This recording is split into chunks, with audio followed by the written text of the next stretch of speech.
এবার অবসর। তারপর ব্যাট তুলে রাখার পর কি তার ভবিষ্যৎ? মাস্টার ক্রিকেটারকে কোন চেহারায় দেখতে চান সবাই? ইতিমধ্যেই তাকে আইসিসির ব্র্যান্ড করার দাবি জানিয়েছেন সৌরভ গঙ্গোপাধ্যায়। কিন্তু কি বলছেন কপিল দেব? যাবতীয় ক্রিকেটীয় ব্যস্ততা, স্নায়ুর চাপ আর চুল চেরা খতিয়ান থেকে দূরে, অনেক দূরে দেখতে চান সচিনকে। কপিল বলছেন, আগামী 2 বছর ক্রিকেট মাঠে না এসে পরিবারকে সময় দিন সচিন তেন্ডুলকর। वो हमारे देश का हीरा है और अब वो जा रहा है तो बहुत खुदा उनको 1000 गुना ज्यादा खुशियां दे जितनी उन्होंने हमें दी है, कि उन्होंने हमें बहुत खुश किया है थ्रू आउट 25 ईयर्स और उनको खुद को उससे ज्यादा खुशियां मिले अपने परिवार के लिए, अपने लिए, और उम्मीद करता हूं कि आने वाला वक्त उनके लिए गोल्डन पीरियड ऑफ उनकी अपनी लाइफ का हो।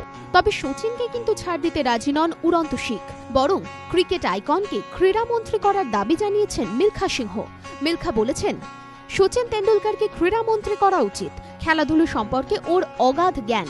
একজন ক্রীড়াবিদ কি কি অসুবিধার মুখে পড়তে পারেন তা সচিন ভালোভাবে জানেন। ক্রীড়া মন্ত্রকের দায়িত্ব ওর হাতে তুলে দিলে ক্রীড়া জগতই লাভবান হবে, দেশের খেলাধুলোরও উন্নতি হবে। একই দাবি চাঁদু বোর্ডের গলায়। নিজেকে খেলাধুলোর জগৎ থেকে কোনোদিনই সরিয়ে রাখতে পারবেন না সচিন, বিশ্বাস চাঁদু বোর্ডের। অবসরের পর লম্বা ছুটি, তারপর দেশের ক্রীড়া মানচিত্রে কি তাঁর প্রত্যাবর্তন ঘটবে অন্য কোনো চেহারায়? সেই উত্তরের অপেক্ষায় গোটা দেশ। এবিপি আনন্দ।